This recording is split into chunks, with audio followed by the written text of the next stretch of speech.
Hello, folks.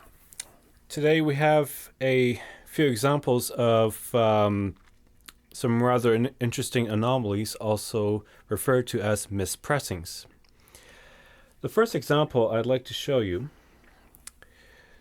Now, this is a 7-inch pressing of Queen's Hammer to Fall as issued in the UK.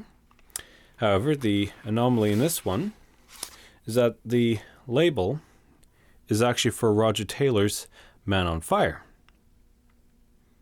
Now, how could this have happened, you may ask? Well, Man on Fire was issued at the very end of August 1984, and Hammer to Fall was issued in early September 84.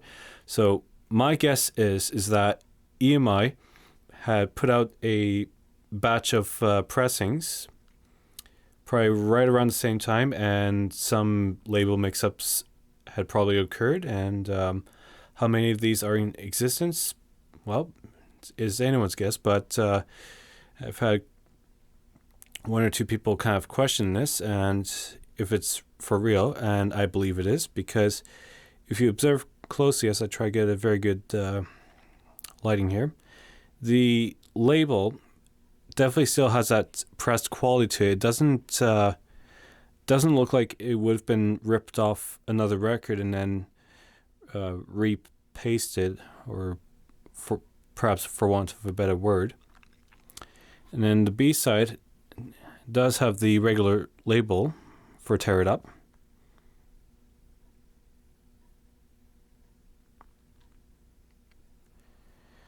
So if this was a fakery, well, it would have to be an extremely well done fakery,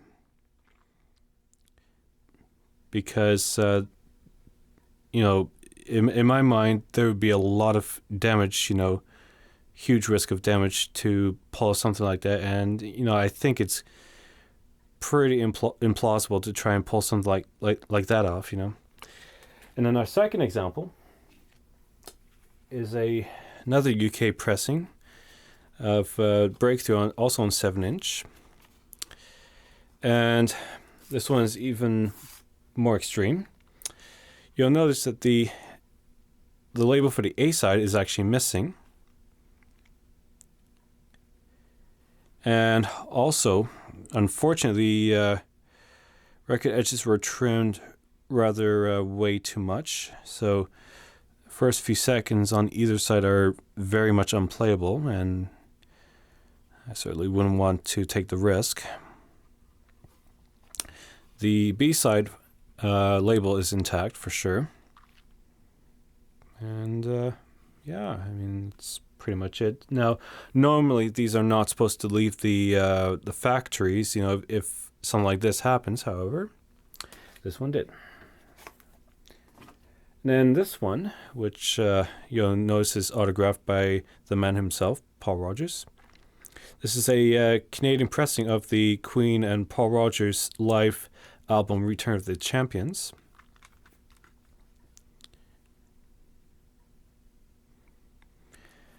And now the CDs in this one are perfectly fine.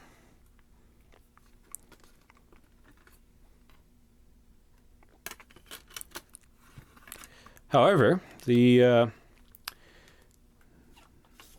slight anomaly in this one is that the first two sheets, there should be normally, I think, 4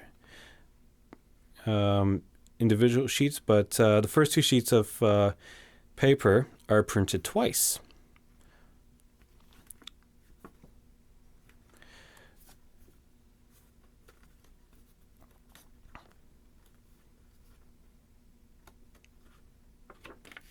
And there you have it. So for collecting value, this is a bit of a double whammy in a very, I guess, good way, Anyways, that was the presentation. I hope you enjoyed this, and have a great day.